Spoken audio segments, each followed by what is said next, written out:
सर्व भक्तगणांना नवरात्रीच्या हार्दिक शुभेच्छा। नवरात्रीच्या नवमी तिथीला मां सिद्धदात्रीची पूजा केली जाते। माताचं सर्व सिद्धींची दात्री आहे।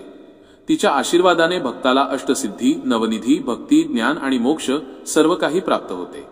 मां सिद्धदात्रीच्या कृपेने साधकाच्या मार्गातील सर्व अडथळे दूर होतात आणि त्याला मनासारखे फळ मिळते।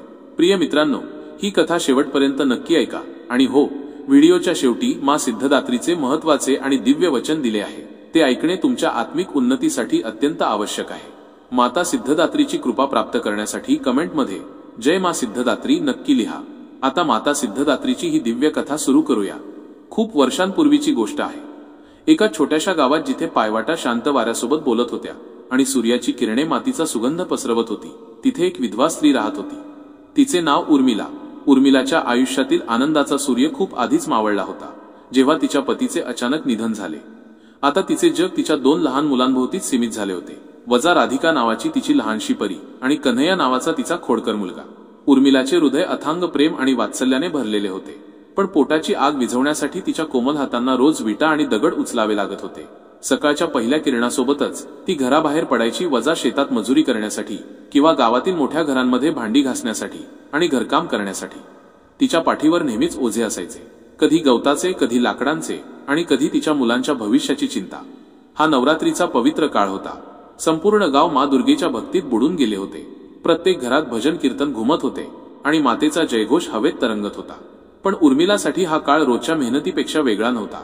मां भगवतीच्या 9 रूपांच्या पूजेचा हा पवित्र दिवसही तिला मां सिद्धदात्रीच्या चरणी फुले अर्पण करायला वेळ देऊ शकत नव्हता। तिला फक्त एवढेच हवे होते की तिच्या मुलांनी उपाशी झोपू नये, त्यांना अंग झाकण्यासाठी कपडे मिळावेत आणि उद्याचा दिवस आजपेक्षा थोडा चांगला असावा। नवरात्रीच्या 8व्या दिवशी महाअष्टमीची संध्याकाळ होती। गावातील मंदिरात 9 दिवसांपासून सुरू असलेले विधी शिगेला पोहोचले होते। सर्वत्र घंटांचा मधुर आवाज, मंत्रोच्चार आणि मातेचे गुणगान घुमत होते।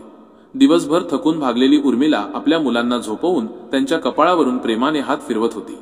आज तिने आपल्या मुलांना आशेने सांगितले, बाळांनो, उद्या महानवमी आहे, मां दुर्गेचा सर्वात प्रिय दिवस। मी उद्या मातेच्या दरबारात तुमच्यासाठी फुले वाहीन आणि प्रार्थना करेन की ती आपल्याला सर्व दुःखांपासून मुक्त करो। मुलांच्या डोळ्यांत एक चमक होती, वजा आशेची, विश्वासाची। पण उर्मिलाचे हृदय जड झाले होते। तिला माहित होते की उद्याही तिला तेच काम करावे लागेल, तीच मेहनत करावी लागेल। मातेचे दर्शन घेणे हे तिच्यासाठी एक दूरचे स्वप्न होते। तिच्या मेहनतीची आणि तिच्या छोट्याशा आयुष्याची, तिच्या चिंतेची तुलना मातेच्या दरबारातील भव्यतेशी केली तर त्या किती क्षुल्लक वाटत होत्या। मुलांना झोपवल्यानंतर उर्मिला अंगणात बसली। वर चंद्रप्रकाश पसरला होता आणि तारे लुकलुकत होते। वाऱ्याची एक हलकीशी झुळूक तिच्या विस्कटलेल्या केसांतून गेली। तिच्या डोळ्यांतून अश्रूंचा प्रवाह वाहू लागला आणि ती रडू लागली। तिचे रडणे केवळ शब्दांचे नव्हते, ते तिच्या हृदयाच्या खोलवरची एक हाक होती, एक वेदनादायी आर्तता होती। मां सिद्धदात्री, ती हुंदके देत म्हणाली, हे जगज्जननी, तू सर्व दुःखे दूर करणारी आहेस, प्रत्येक इच्छा पूर्ण करणारी आहेस। तुझी महिमा अपरंपार आहे, पण मी काय करू मां? माझी मुले तीच माझे सर्वस्व आहेत, त्यांचे कोण आहे या जगात? मी आणि माझी मुले फक्त तूच तर आहोत मां, तूच आमचा आधार आहेस। मी इतकी गरीब आहे, इतकी असहाय आहे मां, की तुझ्या दर्शनासाठीही वेळ काढू शकत नाही। माझी कर्मे छोटी आहेत, माझी भक्ती छोटी आहे, पण माझे प्रेम, माझ्या मुलांसाठी माझा संघर्ष, तोही तुझ्या चरणांपर्यंत पोहोचत नाही का मां? हे मां, मला काहीतरी मार्ग दाखव, मला शक्ती दे। ती रडत राहिली। तिचे हुंदके रात्रीच्या शांततेत मिसळून गेले।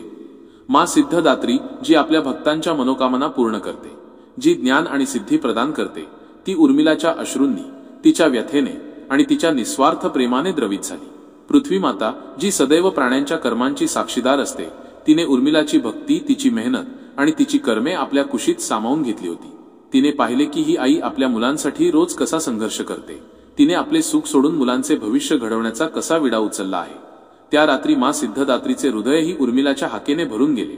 त्यांनी पाहिले की एक आई, एक विधवा आपल्या मुलांसाठी रात्रंदिवस मेहनत करत आहे आणि मातेच्या दरबारात जाण्यासाठी वेळ काढू शकत नाही। हा केवळ भक्तीचा अभाव नव्हता, तर हे एका आईच्या कर्तव्याचे पालन होते, जे तिला मातेच्या चरणांपासून दूर ठेवत होते। उर्मिलाच्या हृदयात मातेबद्दलची असीम भक्ती आणि अटूट विश्वास होता, त्याने जणू मातेला पृथ्वीवर येण्यास भाग पाडले। त्याच रात्री गावात एक अद्भुत घटना घडली। झोपेच्या गाढ अवस्थेत असलेले सर्व गावकरी अचानक जागे झाले। नाही, जागे होणे म्हणणे चुकीचे ठरेल। ही एक अलौकिक अनुभूती होती, जणू मां भगवतीने स्वतः त्यांच्या कानात कुजबुजले असेल की जा, माझ्या त्या भक्ताच्या घरी जा, जो तुमच्यातच राहतो। तिची सेवा करा हा ईश्वरी संदेश असल्यासारखी भावना प्रत्येकाच्या मनात आली। कोणालाच काही कळत नव्हते, पण एक अज्ञात शक्ती त्यांना खेचत होती। गावातील मुख्य पुजारी जे रात्री आपल्या घरात ध्यानस्थ बसले होते, त्यांना मातेचे दिव्य दर्शन झाले। मातेने त्यांना उर्मिलाची व्यथा सांगितली आणि म्हटले, माझ्या भक्ताची सेवा करा, तीच माझी खरी पूजा आहे। हळूहळू एक एक करून गावातील लोक आपापल्या घरातून बाहेर पडले। त्यांच्या हातात ताटात गरम गरम जेवण, नवीन कपडे आणि काही मुलांसाठी खेळणी होती। ते सर्व उर्मिलाच्या छोट्याशा झोपडीकडे निघाले। कोणालाच माहित नव्हते की ते असे का करत आहेत। फक्त एक अतूट इच्छा होती, एक पवित्र कर्तव्याची जाणीव होती। जेव्हा उर्मिलाने रात्रीच्या शांततेत काहीतरी आवाज ऐकला तेव्हा ती घाबरली। तिने पटकन दरवाजा आतून लावून घेतला। तिला वाटले की काहीतरी वाईट घडणार आहे, पण आवाज वाढतच गेला। मग कोणीतरी हळूच दरवाजा वाजवला। कोण आहे? उर्मिलाने घाबरलेल्या आवाजात विचारले। बहीण, मी आहे मोहनिया, आणि हे गावातील इतर लोकही आहेत। बाहेरून आवाज आला। उर्मिलाला काहीच समजले नाही। मोहनिया, जी गावातील सर्वात श्रीमंत स्त्री होती, आणि इतर लोक सगळे तिच्या घरी। तिने हळूच दरवाजा उघडला। समोरचे दृश्य पाहून तिचे डोळे विस्फारले। प्रत्येकाच्या हातात ताटे होती जी स्वादिष्ट पदार्थांच्या सुगंधाने दरवळत होती। कुणाकडे लोकरीचे कपडे होते तर कुणाकडे मुलांसाठी रंगीबेरंगी पोशाख। त्यांच्या चेहऱ्यावर एक विलक्षण शांतता आणि आनंद होता, जणू काहीतरी खूप मोठे पुण्यकर्म करून ते परतले असतील। हे काय आहे? उर्मिला अडखळत बोलली। मोहनियाच्या चेहऱ्यावर एक प्रेमळ हास्य आले। तिने उर्मिलाचे अश्रू पुसत म्हटले, बहीण, हा मा भगवतीचा आशीर्वाद आहे। आज रात्री आम्हा सर्वांना मातेचे स्वप्न पडले। मातेने आम्हाला तुझ्या घरी पाठवले आहे। तिने सांगितले की तुझी सेवा हीच माझी खरी पूजा आहे। दुसरा माणूस म्हणाला, मला असे वाटले की मातेने स्वतःच हे जेवण बनवण्यासाठी आणि तुझ्या मुलांसाठी हे कपडे आणण्यासाठी सांगितले आहे। एक म्हातारी बाई म्हणाली, हो हो, मलाही मातेने तुझ्या झोपडीकडेच पाठवले। का ते माहीत नाही, पण मनात फक्त हीच इच्छा होती की मला तुझ्या मुलांसाठी काहीतरी आणायचे आहे। सर्वांचे बोलणे ऐकून उर्मिलाच्या डोळ्यांतून पुन्हा अश्रू वाहू लागले, पण यावेळी हे अश्रू आनंदाचे होते, कृतज्ञतेचे होते। मा सिद्धदात्रीने तिची हाक ऐकली होती। तिने इतकी मेहनत केली होती, इतका संघर्ष केला होता, आणि आज मातेने तिला त्याचे फळ दिले होते। हे फळ कोणत्याही धनदौलतीचे नव्हते, हे होते समाजाच्या प्रेमाचे, आपुलकीचे आणि मातेच्या आशीर्वादाचे।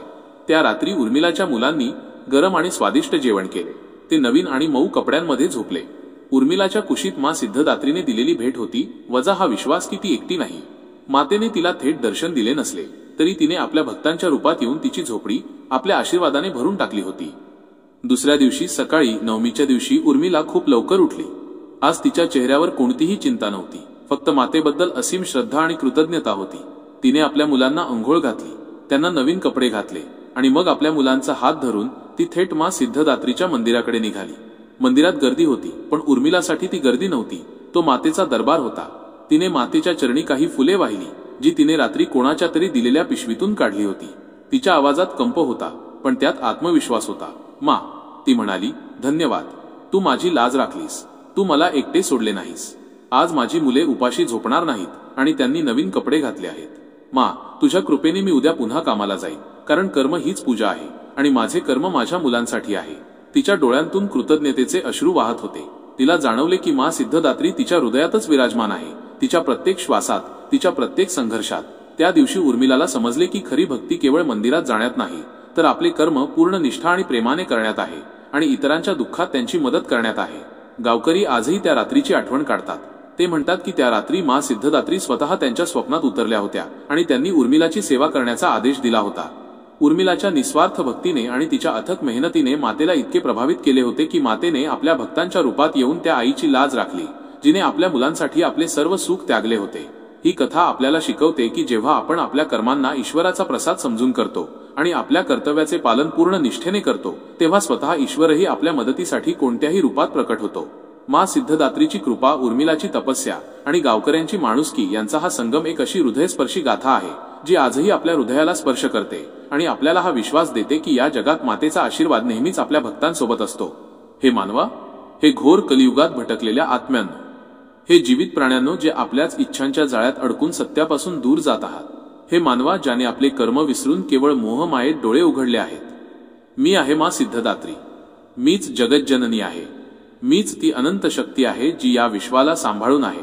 मीच तो करुणेचा सागर आहे। मीच विध्वंस आणि सृजनाचा आधार आहे।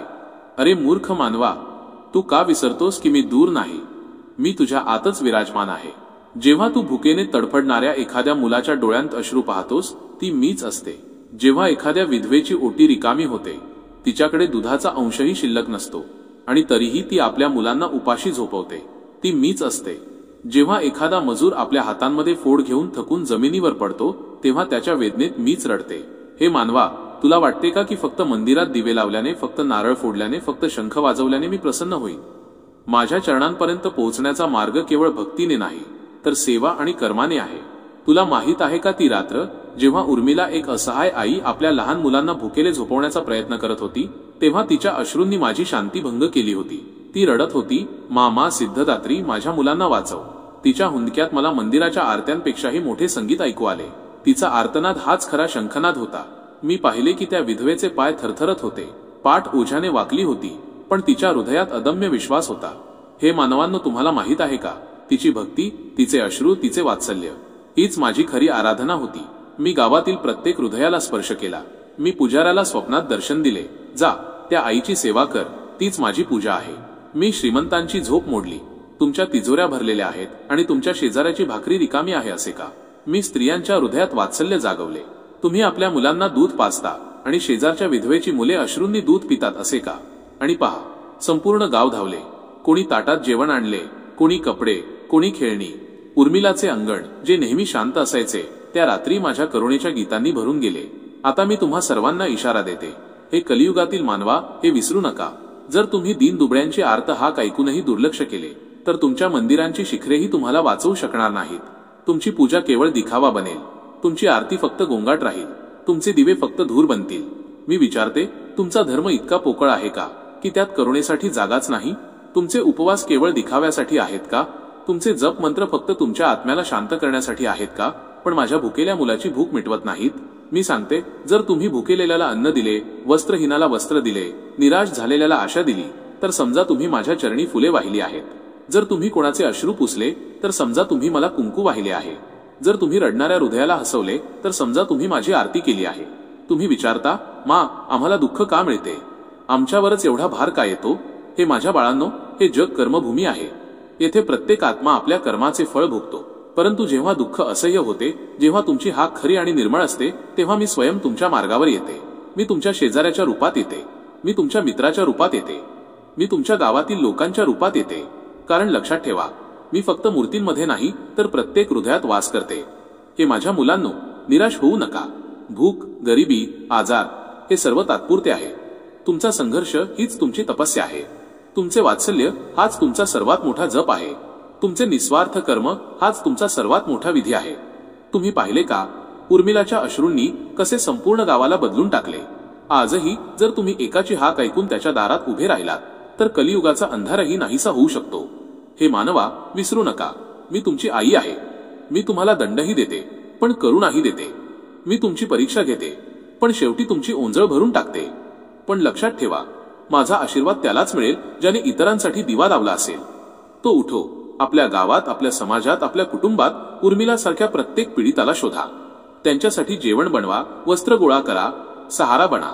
हीच माझी पूजा आहे, हीच माझी आराधना आहे, हीच माझे खरे सिद्धदान आहे. आजही ते गाव म्हणते की त्या रात्री मा सिद्धदात्री स्वयं आमच्या स्वप्नात उतरल्या होत्या. त्यांनी आम्हाला शिकवले की भक्ती केवळ माळ जपण्यात नाही, तर शेजाऱ्याच्या सेवेत आहे. त्या दिवशी आम्ही जाणले की मा केवळ मंदिरात नाही, मा उर्मिलाच्या अश्रूंमध्ये लपलेली होती. हे मानवा, जर तुम्ही करुणेला आपला धर्म बनवला, तर समजा तुम्ही कलियुगालाही स्वर्ग बनवले. जर तुम्ही सेवेला आपले व्रत बनवले, तर समजा तुम्ही मला आपल्या हृदयात प्रतिष्ठित केले आहे. आणि जर तुम्ही प्रेमाला आपले जीवन बनवले, तर समजा तुमचा प्रत्येक दिवस नवरात्री आहे, तुमचा प्रत्येक क्षण माझी पूजा आहे. प्रिय मित्रांनो, या व्हिडिओमध्ये माता सिद्धदात्रीची ही पवित्र व्रतकथा आणि दिव्यवाणी येथेच समाप्त होत आहे. आम्ही कामना करतो की मा सिद्धदात्रीची कृपा तुम्हा सर्वांवर सदैव राहो. तुमच्या जीवनात नेहमी सुख, शांती, समृद्धी आणि सकारात्मक ऊर्जेचा संचार होत राहो. हा विशेष दिवस केवळ भक्तिभावानेच भरत नाही, तर आपल्या जीवनात एकता, प्रेम आणि श्रद्धेचा संदेशही घेऊन येतो. नवरात्रीच्या 9व्या दिवसाची व्रतकथा ऐकल्याबद्दल मनापासून धन्यवाद. कृपया आपले विचार आणि अनुभव कमेंट्समध्ये नक्की शेअर करा आणि जय मा सिद्धदात्री लिहायला विसरू नका. तुमच्या कमेंट्समुळे तुम्हाला प्रेरणा मिळेल आणि इतर दर्शकांसाठीही भक्ती आणि श्रद्धेचा स्रोत बनेल. जय मा सिद्धदात्री जगज्जननी.